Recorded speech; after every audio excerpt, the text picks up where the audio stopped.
मसावत पोलिसांची धडाकेबाज कारवाई, 45,000चा हातभट्टी दारूचा साठा जप्त।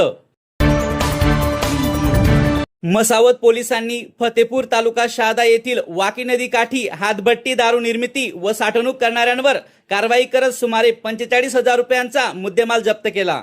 या प्रकरणी विकास सत्या ठाकरे वय 27 राहणार फतेपूर यांच्या विरुद्ध महाराष्ट्र दारूबंदी कायदा कलम 65E अन्वये गुन्हा दाखल करण्यात आला आहे। पोलीस ठाण्यातील पोलीस शिपाई मुकेश ओंकार सिंग राठोड यांनी दिलेल्या फिर्यादीवरून गुन्हा नोंद करण्यात आला आहे। नवनियुक्त पोलीस निरीक्षक श्री रमेश वावरे यांना गुप्त बातमीदारामार्फत माहिती मिळाली असता एक पथक तयार करत 30 मे रोजी दुपारी 2 वाजेच्या सुमारास फतेपूर गावातील वाकी नदीच्या किनारी काटेरी झुडपांच्या आडोशाला हातभट्टी दारू तयार करण्याचे साहित्य व दारूचा साठा आढळून आला।